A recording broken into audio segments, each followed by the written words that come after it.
জানি না এই মাহফিল যেন কার জন্য জীবনের শেষ মাহফিল হয়ে গেল। কারণ যেহেতু গত 7 বছর যাবৎ পর্যন্ত মাহফিলটা হয়েছে, এই মাহফিলে 7 বছরের মানুষ এই বছরে কি কিছু কিছু দেখা যায় নাকি কবর দেশে আছে? অনেক মানুষ কবর দেশে চলে গেছে রে বাবা। আপনাকেও যেতে হবে, আমাকেও যেতে হবে। কেউ দুনিয়ার জমিনে থাকতে আসেন নাই, আমিও আসি নাই। দুনিয়ার জমিনটা থাকার জায়গা না, কিছুদিনের অর্থাৎ জিন্দগি করার জন্য কিছুদিনের জন্য আসছি। কেউ 30 বছর, কেউ 40 বছর, অথবা কেউ 60 বছর, অথবা কেউ 70 বছর, অথবা 80, 90, 100। আহারে, যদি মনে করেন যে বলে ভাগ্য ভালো হয়েছে 100-র উপরে তার বয়স হয়েছে, নতুবা 60 বছর হইলেই আহারে কাইট কইরা ভালাইয়া রাখছে। কথা কথা 60 বছর হইলে কেমনে ভালাইছে? খাইতে থাক, লড়িস না। কথা ঠিক কিনা? কারণ 40-এর উপরে জিন্দিগিরা মনে হয়েছে না খানদান হয়ে যেতেছে, শ্বাস টান পরে। আপনারা তো গ্রাম অঞ্চলের মানুষ, কাজকর্মের মধ্যে নিযুক্ত থাকার কারণে বুঝতে পারেন না। আল্লাহ আপনাদেরকে সুস্থ রাখছেন, কারণ আল্লাহ তো নিজে বলেছেন ফান্তাশিরু ফিল আরদি। এ দুনিয়ার মুসলমান শোনাও, যখন তোমরা দুনিয়াতে কাজকর্ম করবা, দুনিয়ার জমিনটাকে যদি তোমরা সাজাইতে চাও, সংসার সাজাইতে চাও, আমার ইবাদত বন্দেগী করবা, ইবাদত বন্দেগীর পাশাপাশি জমিনের মধ্যে ছড়াইয়া পড়বা, জমিন চাষাবাদ করবা, নিজে পরিশ্রম করবা। রিজিক দেওয়ার মালিক আমি আল্লাহ। কথা ঠিক নেই? এই জন্য মুমিন মুসলমান, ও আতকুরার প্রেমিকের দলেরা, ও নবীর পাগলের দলেরা, নবীর আশিকের দলেরা, অনুরোধ করে বলবো, জীবনে বহু রাত্র ঘুমাইছেন, ঘুমানোর সময় পাবেন। জীবনের শেষ রাত্র মনে করে আপনি আজকে মাহফিলে আসবেন, আয়েশা বেহেশতের বাগানে বসবেন। আমি আপনাদেরকে নিয়ে মাত্র 2 থেকে 3 মিনিট ইসমে জাতের জিকির করব, আমার আল্লাহ নামের জিকির। এই জিকিরের মাঝখানে আপনারা বেহেশতের বাগানে আয়েশা হাজির হয়ে যাবে। জানি না রে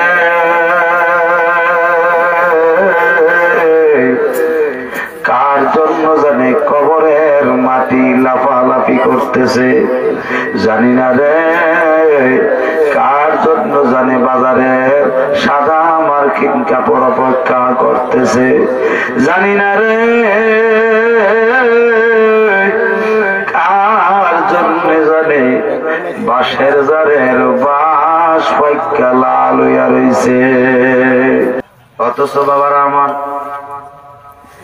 আপনাদের এই এলাকায় এমনও মানুষ থাকতে পারে যার হবিগঞ্জ শহরে অথবা মাধবপুরে অথবা ঢাকাতে বাড়িও থাকতে পারে, 2 তলা 3 তলা 5 তলা 10 তলা বাড়িও থাকতে পারে। এত বড় বাড়ি, অগণিত টাকার মালিক, লক্ষ লক্ষ কোটি কোটি টাকার মালিক, হাজার হাজার কোটি টাকার মালিকও আছে আপনাদের এলাকায়, আছে না নাই? তাদের অনেক বাড়ি আছে, মনে করেন 4 তলা 5 তলায় অথবা 3 তলায় মালিক বসবাস করে, বাকি সব ভাড়াটিয়া। এই ভাড়াটিয়ারা যার যার টাকা পয়সা খরচ করে বসবাস করে। যিনি এই বাড়ির মালিক, তিনি তো কত সুন্দর করে 3 তলায় বসবাস করতেছেন। আরে কত দামি দামি কাপড় পোশাক পরিধান করতেছেন, পরিবার পরিজনদেরকে পড়াইতেছেন, আবার দেখবেন দামি খাটের উপরে আরাম করতেছেন, বিশ্রাম নিতেছেন। খোদা না করো মনে করেন এই বাড়ির মালিক তিনতলা প্রায় 70,000 টাকার খাটের উপরে এন্তেকাল হয়ে গেল। ঠিক নেই? এন্তেকাল হয়ে গেল। এখন এই মানুষটা এন্তেকাল হওয়ার পরে বিভিন্ন এলাকার মানুষ জানবে কি জানবে না? অবশ্যই জানবে। জানার পরে মানুষটাকে দেখার জন্য ওই বিল্ডিং বাড়িতে যাবে কি যাবে না? অবশ্যই যাবে। বন্ধুরে, ও আমার বাবারা, ও আমার পর্দানিশিনী মা বোনেরা গো, মোহাব্বত নিয়া বৈশা যান, দিলটা নরম করে বসেন। দেখেন এই মানুষটাকে দেখার জন্য যখন মানুষ যায়, 3 তলায় মারা গেছে, নিচতলা থেকে 2 তলা বাইয়া তারপরে না 3 তলায় যাইতো। অনেকের পা তো জুতা থাকে কি থাকে না? অনেক সময় জুতায় ময়লা থাকতে পারে কি পারে না? খালি পায়ে তো সবাই উঠে না, বেশিরভাগ মানুষই তো জুতা নিয়ে উঠে যায়। এইভাবে যখন বাসার ভিতরে প্রবেশ করে, এই বাড়ির মালিকের ইন্তেকাল হইল, তার পার্শ্ববর্তী যারা লোক আছে তারা ঠিক মতো তাদের কিছু কিছু মেইন লোকের বলছে, মানুষ তো খুব বেশি বেশি করে আসতেছে দেখাশোনা করার জন্য, দেখেন না বাসাটা নোংরা করে ফেলাইতেছে, একটা কাজ করলে কেমন হয়, এই 3 তলার মধ্যে লাশটা না রাইখা, এই খাটের উপরে না রাইখা, এই লাশটারে টাইনা টাইনা খাট থেকে নামায়া নিচতলা একটা ফ্লোরের উপরে একটা চাটাই বিছায়া, খালি চাটাইয়ের উপরে লাশটাকে শোয়া চাদর দিয়া ঢাকনা দিয়া দেন। মানুষ আর উপরে আইসা বাসা নোংরা করতে পারবে না, এমন জাতীয় মানুষ আছে কিনা না? এই বাবা, আপনি কোটিপতি মানুষ, কিন্তু মুসলমান। এই মুসলমান হওয়ার কারণে আপনার ইন্তেকাল হইল 3 তলায়, দাফন করবে কোন জায়গায়? কথা কোনা দাফন করবে মাটির নিচে। তুমি কোটিপতি মানুষ, তুমি কি কোটিপতি মানুষ, এত দামি মানুষ, চেয়ার ছাড়া বইছো না? ঠিক নেই? চেয়ার ছাড়া বসছো না, চেয়ার ছাড়া ভালো সম্মান না পাইলে সর্দারিও করছো না। এখন যে তুমি মহিলা গেলা, কোন জায়গায় দাফন করতেছে? এই মাটির নিচে, ঠিক কিনা বলেন? এখন বলেন, এই মাটির নিচে কোটিপতি মানুষটারে দাফন করবে। এখন মনে করেন আপনাদের আতকোড়ায় বড় তো মানুষ আছে একদম দিন মজুর, অর্থাৎ দিনে আনে দিনে খায়, সম্পদ নাই, কোনো কিছু নাই, একমাত্র একটা ছোট্ট করে ঘর থাকে, ও ভাঙা ঘর, বাড়ি নাই, গাড়ি নাই, কোনো কিছুই নাই। এই মানুষটা যদি হঠাৎ করে তার ভাঙা ঘরের ভিতরে মারা যায়, ওই মানুষটারে কোন জায়গায় দাফন করবে? এই মাটিতে, ঠিক কিনা বলেন? তুমি ধনী হইছো, তুমি মরলে এই মাটিতে, তুমি দিন মজুর মরলে এই মাটিতে, তুমি মুফতি মুহাদ্দিস মুফাসসির তুমিও মরলে এই মাটি। কথা বলে না? এই বাবারা, কিসের এত অহংকার, কিসের এত অহংকার রে বাবা? অহংকারের বশীভূত হইয়া জিন্দেগি করতেছি। আমার আল্লাহ বলেন, যাদের অন্তরে অহংকার থাকবে, হিংসা থাকবে, বিদ্বেষ থাকবে, আমি আল্লাহ অহংকারীকে ভালোবাসি না। কথা ঠিক কিনা? আল্লাহ কি অহংকারীরে ভালোবাসে? ভালোবাসে না। কেন? আল্লাহ তো নিজে বলেন, মিনহা খলাকনাকুম ওয়া ফিহা নুঈদুকুম ওয়া মিনহা নুখরিজুকুম তারাতান উখরা।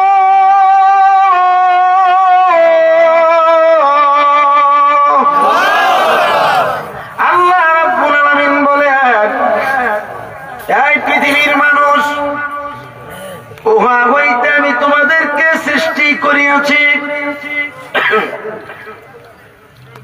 মিনহা উহা হইতে আমি তোমাদেরকে সৃষ্টি করিয়াছি, মিনহা খলাকনাকুম ওয়া ফিহা নুঈদুকুম, উহার ভিতরে আমি আবার তোমাদেরকে মিশিয়ে ফেলবো, মিসমার করে ফেলবো। ভালো না কেন? ওয়া মিনহা নুখরিজুকুম, আবার আমি উহা হইতেই মিসমার করার পরেও উহার ভিতর থেকে আমি তোমাদেরকে বের করব। কি করব? তারাতান উখরা, ওই পরকালের জমিনে অর্থাৎ হাসরের ময়দানে এই উহার ভিতর থেকে তোমাদেরকে আমি বের করব এমন ভাবে যেমনি ভাবে বীজ জমিনে ফলাইলে বীজের গেজা দেয়, ঠিক এমনি গেজা দিয়া দিয়া মানুষ উঠবে। আল্লাহ পারবনি? কথা কথা পারবনি? কিন্তু আমরা তো সেই দিকে কোনো খেয়াল নাই। আমরা তো আছি দুনিয়া নিয়া, খালি টাকা নিয়া, দুনিয়া নিয়া, দুনিয়া দুনিয়া আছি না? দুনিয়া দুনিয়া দুনিয়া আমরা ঘেরাও করে ফেলাইছে। দুনিয়ার জমিনে নামাজ রোজার কথা খবর থাকে না, মনে থাকে না, শুধু জমিনের কাজকর্ম নিয়ে ব্যস্ত। জমিনে যদি কোনো কাজের লোক নেই, তারেও নামাজ পড়ার সুযোগ দেয় না, এমন কিছু মালিক আসেনি? হ্যাঁ, কোন নামাজের বুঝিয়া টাইম পাইছো না, কামের সময় নামাজ কথা ঠিক কিনা? না, খবরদার, কোন কাজের মানুষ যদি নামাজি হয়, আপনি বুঝতে হবে আপনার তকদির বলে একজন আল্লাহওয়ালা ব্যক্তি কাজ করতে, তাকে আপনি নামাজের সুযোগ দিবেন।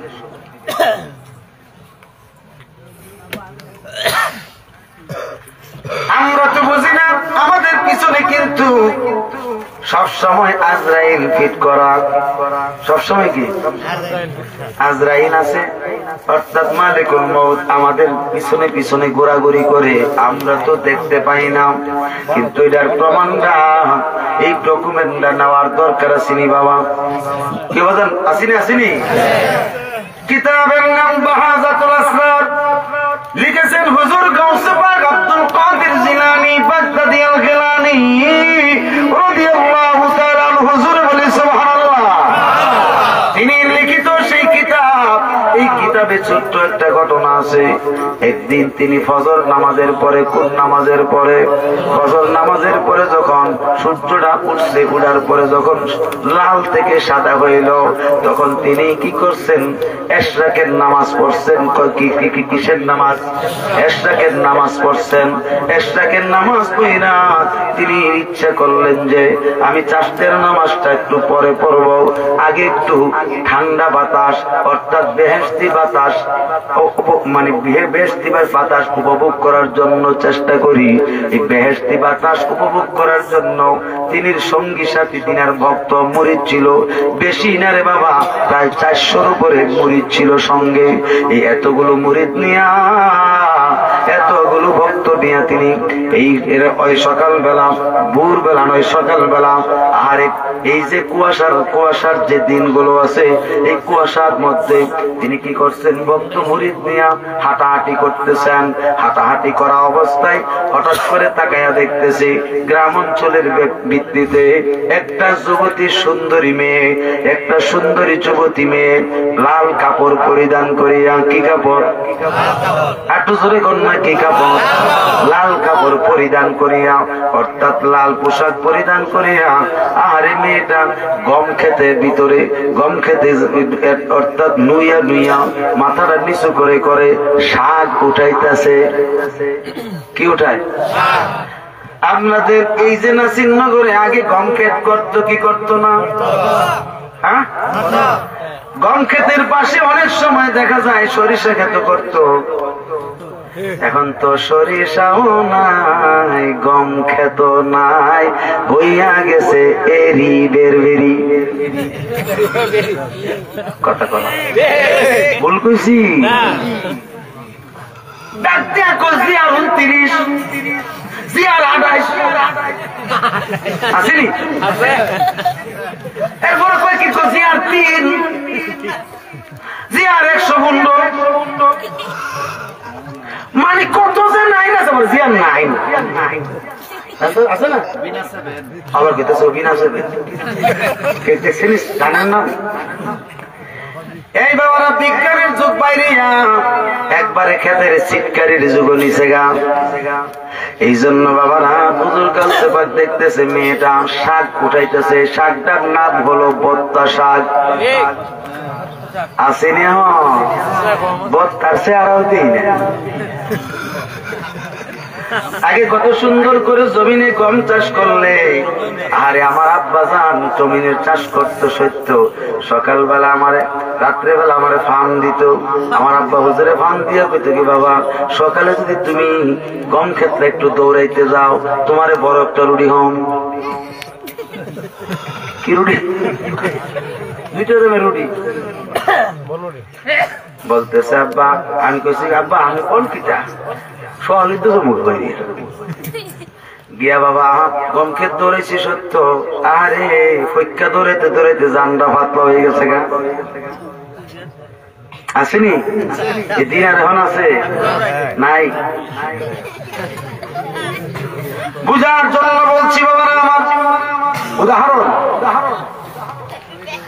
আবার যখন ফসল হয়েছে পাখি আর বসে না কাক বসে না এবং অন্যান্য পাখিরা বসে না গম খাওয়ার জন্য এখন কি করছে বিকাল যখন হবে আব্বাজান বলতেন বাবা বিকালে যদি একটু দৌড়ে আসতে পারো রাত্রের বেলা তোমার মুরগির গোশত খাওয়াবো আমি আব্বা এটা করতে খাওয়াবেন করতে নাকি অন্য দাওয়া তুলে যাবো আমার আব্বা তো পাকিস্তান পিরিয়ডের আলিম তো এখনো কিন্তু আছে 121 চলে কত চলে আমি তো আমার আব্বা জানের পাঞ্জার মতো হয়েছি না পাঞ্জাটা আছে না হাতের পাঞ্জার এটাও নাই আগেকার যুগের মানুষের কত পাওয়ার আমার মতন ব্যক্তি উঠাইতে পারি না মাশাআল্লাহ আলহামদুলিল্লাহ এখনো রাখছেন হায়াতে জিন্দেগিতে দীর্ঘ 35 বছর 36 বছর যাবত আমি কাঙ্গালে আমার আব্বা আম্মার কদমে আছি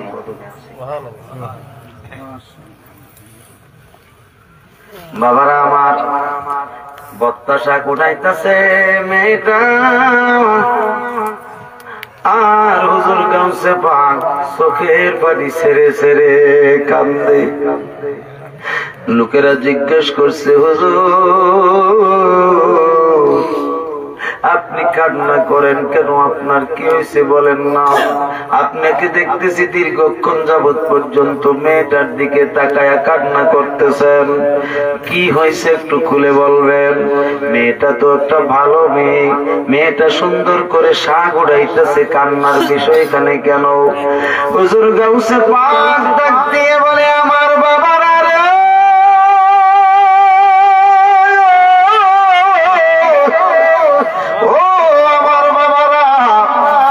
আমি তো এমনি এমনি কান্না করি না আমার কান্না করার পিছনে একটা কারণ আছে রে বাবা আমি দেখতেছি মেয়েটা সুন্দর ঠিক আছে ভালো ঠিক আছে কিন্তু মেয়েটার তো হায়াত বেশিক্ষণ না কারণ মেয়েটা হায়াত পাইতো না কারণ তার পিছনে পিছনে মালিকুল মউত আজরাইল ঘুরতেছে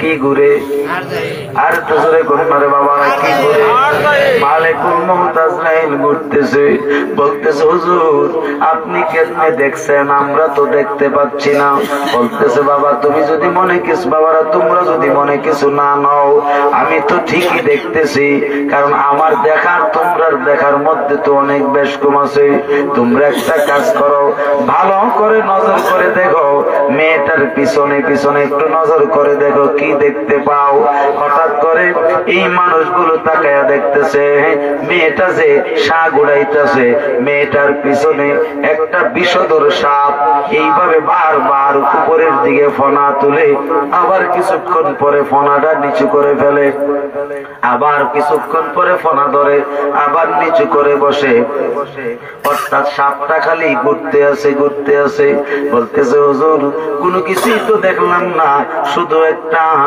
সাপ দেখতে পাইলাম, একটা বিষধর সাপ। এই সাপটা বারবার মাথাটা এইভাবে ফোনা ধরে উঠায়, আবার কিছুক্ষণ পরে নামায়া নেয়।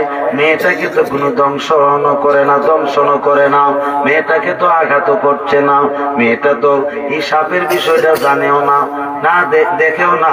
তিনি তো শাক তুলতেছে, শাক উড়াইতেছে। এখন কি করবেন? এবার হুজুর গাউসে পাক ডাক দিয়ে বলে, বাবা শোনো, এটা মূলত সাপ না।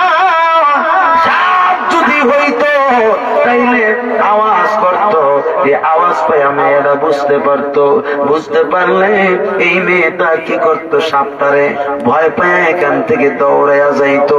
কিন্তু এটা মূলত সাপ না রে বাবারা, এই সাপটা হইল মালিকুল মউত আজরাইল। সাপের স্রোতে অপেক্ষা করতেছে কোন সময় আমার আল্লাহর হুকুম নির্ধারণ হবে, হুকুমের অপেক্ষা।